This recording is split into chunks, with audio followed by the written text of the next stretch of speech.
Bienvenidos a este segmento de Tierra Buena para el Día del Señor, en el que el Padre Miguel, el diácono Antonio Tame y un servidor compartimos con ustedes la palabra de Dios, los elementos que pudieran ayudarles a reflexionar estos textos del Evangelio dominical.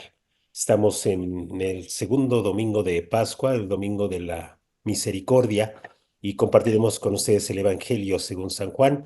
Eh, Padre Antonio, vas a dirigir la reflexión. ¿Quisieras que eh, leyéramos el texto de una vez o quieres decir algo?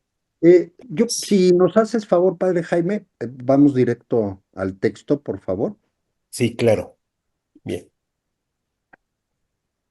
Del Evangelio según San Juan, al anochecer del día de la resurrección, estando cerradas las puertas de la casa donde se hallaban los discípulos, por miedo a los judíos, se presentó Jesús en medio de ellos y les dijo: La paz esté con ustedes.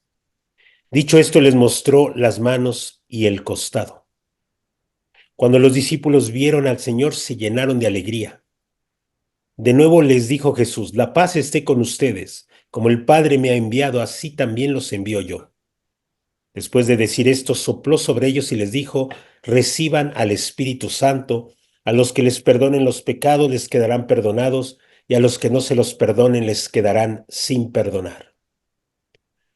Tomás, uno de los 12, a quien llamaban el gemelo, no estaba con ellos cuando vino Jesús, y los otros discípulos le decían: Hemos visto al Señor.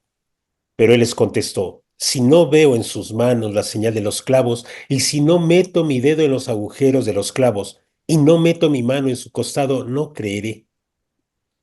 8 días después estaban reunidos los discípulos a puerta cerrada, y Tomás estaba con ellos. Jesús se presentó de nuevo en medio de ellos y les dijo: La paz esté con ustedes. Luego le dijo a Tomás: Aquí están mis manos, acerca tu dedo. Trae acá tu mano, métela en mi costado y no sigas dudando, sino cree. Tomás le respondió: Señor mío y Dios mío. Jesús añadió: Tú crees porque me has visto. Dichosos los que creen sin haber visto. Otros muchos signos hizo Jesús en presencia de sus discípulos, pero no están escritas en este libro. Se escribieron estos para que ustedes crean que Jesús es el Mesías, el Hijo de Dios, y para que creyendo tengan vida en su nombre. Muchas gracias, padre Jaime. Pues Juan, lo hemos platicado anteriormente, tiene muchos simbolismos, utiliza muchos simbolismos, como el hecho de que se presenta Jesús ante los 11 y 8 días después se presenta ante Tomás, ¿no? 8 días, no dos, tres, sino exactamente a los 8 días. Y yo me he hecho aquí una pregunta y quisiera invitarlos a reflexionar. Eh, este, Oigan, ¿y qué pasó con Tomás? Tomás no estaba cuando Dios les dio el Espíritu Santo a sus apóstoles. ¿Quiere decir que Tomás estuvo excluido de, de esta bendición? ¿O quiere decir que Tomás no recibió la facultad de poder perdonar los pecados? Y si pensamos así, estaríamos haciendo una interpretación muy superficial de, de lo que representa la figura de Tomás en este evangelio, en esta parte del evangelio, ¿no? Porque indudablemente, haciendo ya una reflexión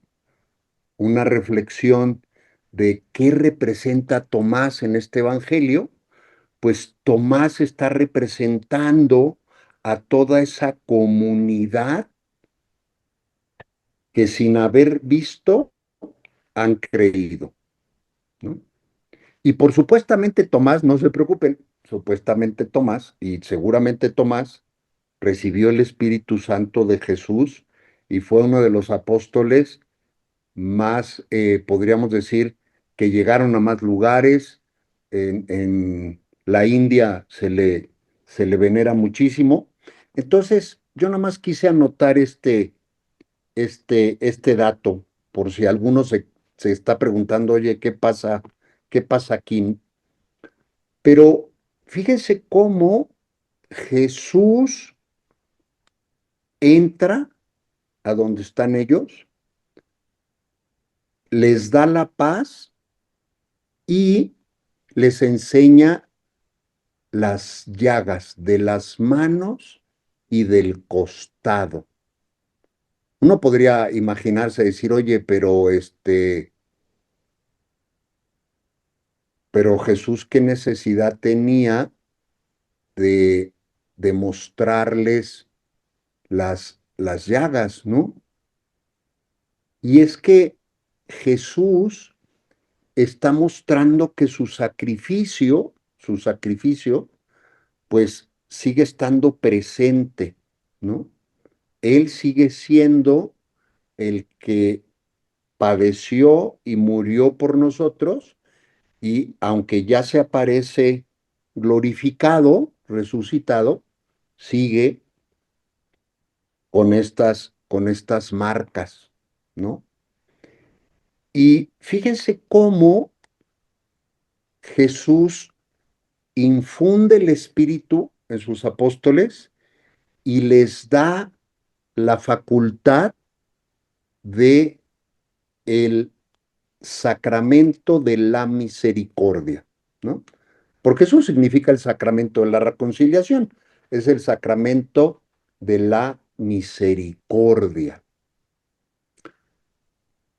Y después vemos la figura de Tomás que llega, le dicen que se apareció Jesús, dicen que no les cree, que si él no mete su mano y él no va a creer, ¿no?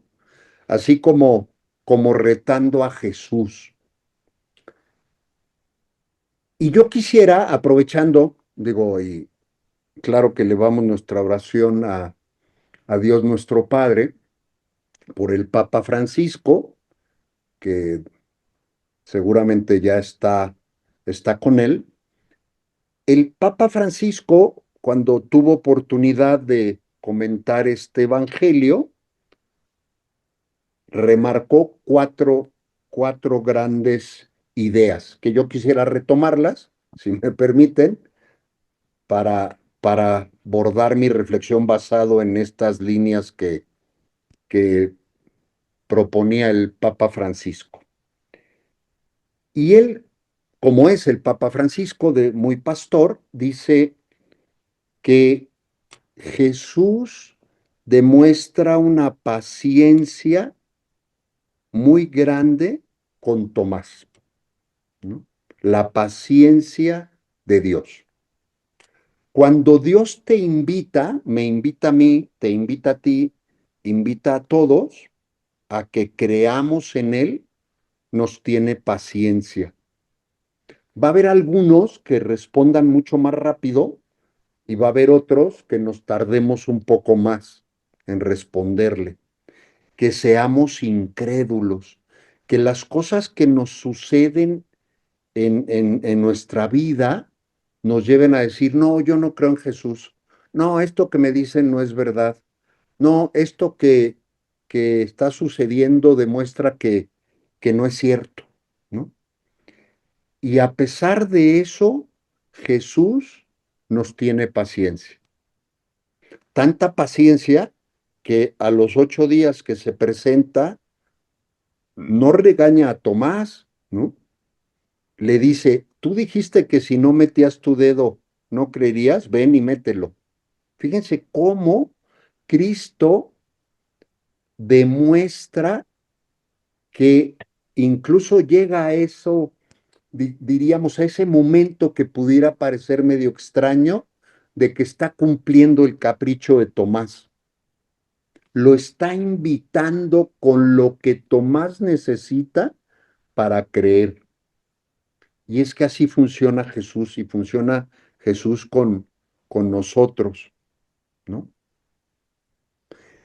Y también dice el Papa Francisco que las llagas de Jesús son una prueba del amor de Dios.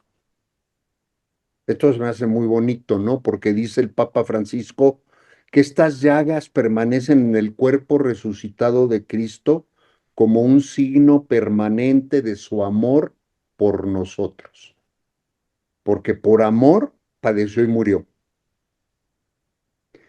Y por eso acepta que a Tomás haga lo que podría parecer como que le está dejando que haga un capricho, ¿no? Podríamos pensar, ¿no? Jesús así nos dice, ¿no? E indudablemente no quiero yo decir que la figura principal de este evangelio, aunque es una figura muy importante, sea Tomás, ¿no? Hay otros signos que son muy importantes, pero lo que estamos viendo aquí es la invitación que le hace Jesús a Tomás para que crea y se convierta. Y vemos que una vez que Tomás ha constatado lo que él quería constatar, ¿no? Pues hay una gran conversión en él, hay una transformación en él. Y aquí el evangelista Juan escribe una frase que hoy muchos de nosotros repetimos cuando estamos ante la consagración, cuando el pan y el vino es convertido en el cuerpo y la sangre de Jesús, decimos, Señor mío y Dios mío, ¿no? Y esto es lo que dice Juan, que menciona a Tomás al momento de convertirse, ¿no? Y el Papa Francisco nos comenta en esta parte que esta transformación que tiene Tomás muestra cómo la misericordia y el amor de Jesús puede cambiar nuestras vidas, ¿no? Puede cambiar nuestras vidas. Y entonces vamos viendo que Francisco dice, este pasaje nos muestra la paciencia de Jesús, las llagas como prueba de su amor, la transformación de Tomás y por último, dice el Papa Francisco, la bienaventuranza de la fe, porque en el texto nos dice, dichosos los que no han visto y han creído, ¿no? La bienaventuranza de la fe. Y que es la fe, queridos hermanos, que tenemos, que tenemos nosotros, porque nosotros no tuvimos el privilegio de ver físicamente a Jesús así encarnado, caminando entre nosotros como si lo tuvieron los apóstoles y otras muchas personas que vivieron en su tiempo. Pero nosotros creemos por lo que nos han dicho. Entonces también esto es reafirmar y darle la fuerza a lo que nos iban a predicar los apóstoles para que a partir de eso nosotros creyéramos, ¿no? Y en esta primera reflexión quisiera cerrar con esto, el texto final con el que acaba esta parte del Evangelio que hemos leído, dice, otros muchos signos hizo Jesús en presencia de sus discípulos, pero no están escritos en este libro. Se escribieron estos para que ustedes crean que Jesús es el Mesías, el Hijo de Dios, y para que creyendo tengan vida en su nombre. ¿Qué quiere decir? El apóstol Juan dijo, ya con esto que dijimos, ya es suficiente, ¿no? El que va a creer con esto, va a creer. El que no quiera creer, podríamos llenar libros y libros y libros de todo lo que dijo e hizo Jesús, y de todas maneras no va a creer, ¿no? Pero creyendo, nosotros que creemos, de veras hay que creernos, y valga la redundancia, de que creyendo en Jesús tenemos vida en su nombre y vida eterna, como seguramente la tiene el Papa Francisco ya el día de hoy.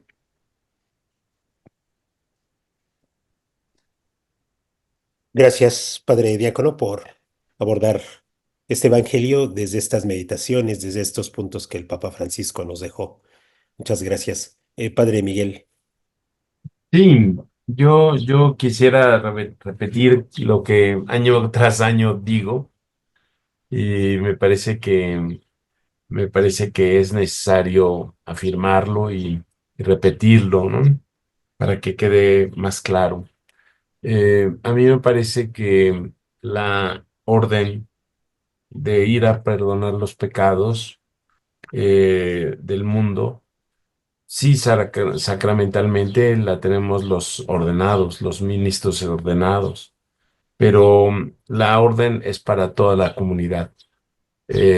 No sacramentalmente, sino humanamente, para ser un organismo de perdón, un organismo que se parezca a Jesús.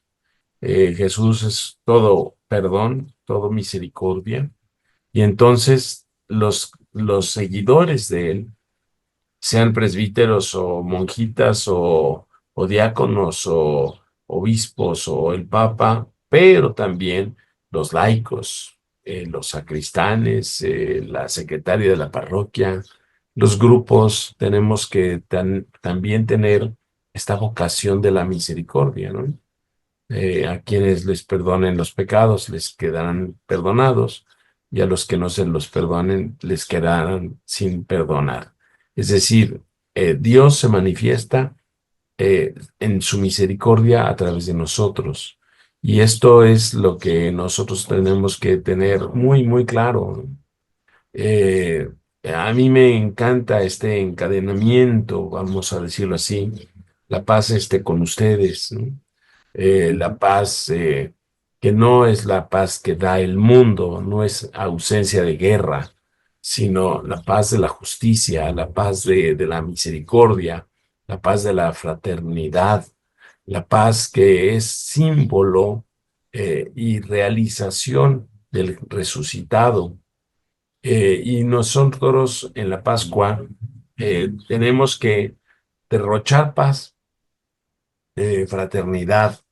eh, Toño decía cosas muy valiosas en cuestión de que el Papa Francisco ha sido un mensajero de misericordia en este mundo. Hizo pues paz en muchos ambientes que estaban en guerra, ¿no? Y le tocó terrible en esta situación mundial de las guerras que tenemos a nivel mundial. Él hizo todo lo posible para construir la paz. Entonces, la paz no es ausencia de conflicto, sino la paz es un fruto de la justicia, de la fraternidad, del respeto mutuo. Entonces, ese es el signo del resucitado. La paz esté con ustedes. Y luego les mostró las manos y el costado como prueba de su pasión. Como decía el Papa Francisco, leído por Toñito ahorita, es como que sigue estando presente la pasión de Cristo en nuestra vida cristiana. Y esto para mí es una prueba de que Cristo, a pesar de que tenía un cuerpo glorificado, que no era propiamente un cuerpo material como el de nosotros, resucita con unas características distintas, permanecen algunos rastros de la pasión.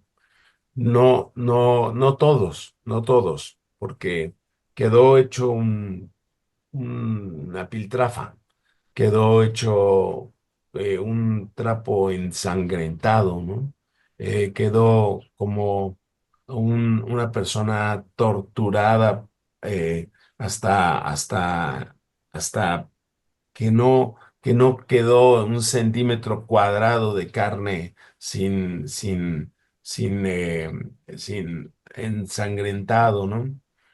Pero resucita y resucita en su cuerpo, un cuerpo glorificado, pero mantiene signos de la pasión. Esto es muy interesante porque es la unidad que nosotros tenemos que entender de la pasión, la muerte y la resurrección. Para nosotros la vida es sumergirnos en la muerte, a nuestras pasiones, a nuestros deseos, a nuestros conflictos, a nuestro pasado, sumergirnos a la muerte de nuestra comodidad, de nuestra soberbia, para resucitar con Él. Y en la misma muerte, en el hecho mismo de la donación y de la pues generosidad, del perdón, está la resurrección. La resurrección mantiene estos rasgos de, de, del, de la, del quebrantamiento, vamos a decirlo así, de que significa la donación para nosotros. Entonces, el cristiano tiene que aprender, tiene que aprender que la muerte necesariamente lleva a la resurrección y la resurrección no se alcanza sin la muerte. Y esta muerte y la resurrección son cosas semejantes, ineludibles, inseparables, ¿no? Y me termino mi comentario acerca de dichosos los que van a creer acerca con la palabra de ustedes. Con estos dos textos de la resurrección termina perdón, estos dos textos de las apariciones, perdón, no de la resurrección, porque hay más textos de la resurrección, pero con estos dos textos de las apariciones termina el relato, la redacción original del Evangelio de Juan. En el capítulo 21 se añade posteriormente una tercera aparición a los apóstoles en Galilea. Entonces allí se da la pesca milagrosa, apacienta a mis abejas, el mandato de Pedro, pero la redacción final, la redacción original termina con estos dos apariciones, pensando en que las apariciones se van a dar cada 8 días en la comunidad. En la comunidad cristiana, cada 8 días celebramos la misa, cada 8 días experimentamos la resurrección, pero de una forma distinta. Tomás es la bisagra que, que cierra por un lado las apariciones del resucitado a los apóstoles y a las mujeres, a los 500, todos los que se les apareció en aquel tiempo hasta a Pablo, y se abre una nueva etapa de los que creemos en el testimonio de los apóstoles. Y este testimonio de los apóstoles lo vamos a ir comentando poco a poco en el transcurso de la Pascua. Muchas gracias, Padre Miguel, por reafirmar pues estas ideas que ya de alguna manera se han comentado, pero que es muy bueno tener presente para vivirlos. Pues de mi parte, yo nada más realzaría esto último, ya está completo, creo, esto último del Padre Miguel en cuestión de la celebración eucarística, que es el momento, es el espacio donde celebramos la resurrección, donde celebramos la fe, donde celebramos pues todo nuestro proceso de ir pasando de nuestras incredulidades a reafirmar nuestro amor por Jesucristo, esta firmeza de fe de Señor mío y Dios mío, pues se va haciendo cada vez más fuerte en todos los fieles que puedan ir a celebrar la misa, darle em, rescatar, diría yo, este carácter de celebrar la resurrección de Jesús es básico en nuestras comunidades cristianas. Esto es la misa, esta es la misa, la que vamos todos los domingos, a la que a lo mejor algunos fieles van no entendiendo muchas cosas, otros entendiendo un poco más, otros sirviendo con algún ministerio, el sacerdote que preside, pero ir descubriendo la riqueza de la Eucaristía. ¿Cuál es la riqueza de la Eucaristía? Jesús presente en medio de nosotros y es una experiencia real, auténtica, es una experiencia que transforma también, que va cambiando nuestras tristezas en gozo, no en un gozo pasajero, no es un gozo, eh, no es como un calmante de todo lo que estamos viviendo, sino es un gozo auténtico, el gozo de que las promesas se van cumpliendo, que la paz se va cumpliendo con la presencia de Jesús. Todo eso se vive en la Eucaristía y en la medida en que nos permitimos llegar pues desde el principio, estar dispuestos, eh, iniciar desde el rito de la reconciliación, el perdón, reconocernos pecadores, dejar que Dios nos salve. Ahí es en las aclamaciones donde decimos, Señor, Señor, ten piedad. Es nuestra expresión, es nuestra fe. Entonces, escuchar la palabra que seguramente nos hablan de esta pasión del Señor, nos ayudan a entender las escrituras, eh, y pues estas partes de la misa, la plegaria eucarística, que no es más que la oración de acción de gracias por esta intervención amorosa de Dios en el mundo. Todo eso hay que celebrarlo y creo que la Eucaristía es, pues yo lo voy viendo así, es un momento que las comunidades lo necesitan mucho, ¿no? Lo van necesitando mucho, es alimento para ellos. Todos los domingos vamos y pues las mismas personas van en busca de la palabra, van en busca de un mensaje transmitido de manera consciente, lleno de fe, buscan las reflexiones, buscan las mejores reflexiones de los sacerdotes, que nosotros podamos transmitir esa vivencia de Jesús, esa presencia de Jesús en medio de nosotros que nos salva, que nos ayuda a entender el poder de la reconciliación, el poder de perdonar, de ser vehículos para transmitir el perdón, para sentirnos reconciliados y reconciliar a los demás. Todo este dinamismo se da en la Eucaristía y en la medida en que nos permitamos vivirla, en esa medida seguramente nutriremos nuestro espíritu y viviremos mucho más nuestra fe, como Santo Tomás. Por ahí yo iría más en esto de la celebración eucarística, un poco valorar todos estos elementos que aparecen en el Evangelio. ¿Alguien más quisiera hacer algún otro aporte? Y yo nada más quisiera digo, de mi segunda intervención muy corta, Padre Jaime, muchas gracias, es recordar a todos nuestros hermanos que nos hacen favor de vernos y escucharnos, que bueno, este domingo la iglesia que instituyó el Papa San Juan Pablo II recuerda a la Divina Misericordia, ¿no? Entonces, yo nada más quisiera proponer, oye, ¿cómo vivo yo la misericordia de Dios? Pues ya vimos que Jesús en este Evangelio manda a sus discípulos, los envía a perdonar y a llevar la paz al mundo. Entonces, la invitación hoy que nos hace la iglesia para que nosotros no nos quedemos cómodamente sentados en nuestro ambiente que tenemos, donde todo puede ser tranquilo, bonito, sino que necesito salir al encuentro del hermano, acercarme a quien sufre y que necesita consuelo, perdón y comprensión.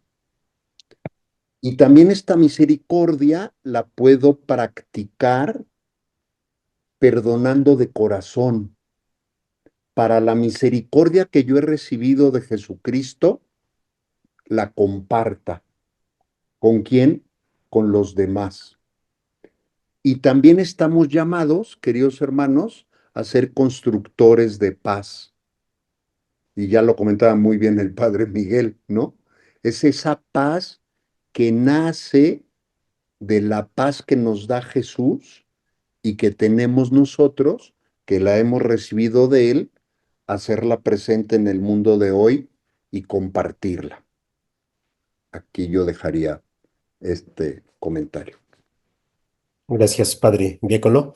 Padre Miguel, ¿algún otro comentario? Sí, nada más. Estamos en un mundo polarizado, en un mundo inestable, inestable, un mundo que está al borde de crisis muy, muy graves, económicas, de violencia, de narcotráfico. Estas crisis exigen de los cristianos no solo una actitud pacífica, ¿no? Sino pacificadora. Ujú. No es que seamos pacifistas, ¿no? Irenistas, en el sentido de que no nos metemos en problemas, sino que necesitamos ir a atacar las causas de la crisis. Las causas de la crisis son la justicia, la donación de nosotros mismos, que no ha sido eh, abordada, y por consecuencia tenemos altos índices de pobreza, altos índices de marginación, altos índices de violencia en las calles. Y esto uno dice, pero ¿qué puedo hacer yo? No, pues de eso se trata. El cristianismo es la convicción de que yo puedo hacer algo, yo puedo hacer algo para llevar la paz a los ambientes, la reconciliación, la misericordia. Probablemente no vamos a cambiar a Rusia y a Ucrania desde México, pero sí podemos cambiar nuestros ambientes. Yo creo que eh, la situación que está viviendo México se debe mucho a la crisis de personas que han dicho yo no le hago nada malo a nadie. Ujú. Eh, y esto no basta, no basta, no basta. Yo pienso que la Pascua puede ser distinta, no solo por la felicidad que nos da el Cristo resucitado, no solo por las quinielas de quién va a ser el próximo papa, no solo por las esperanzas de que el papa sea, qué sé yo, más radical o más conservador o más de izquierda o más de derecha. Pues no se crean mucho estas visiones de la película del cónclave.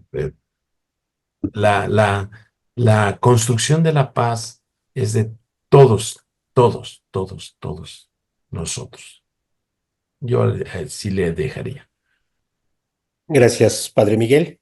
Pues aquí está nuestro comentario, nuestro aporte.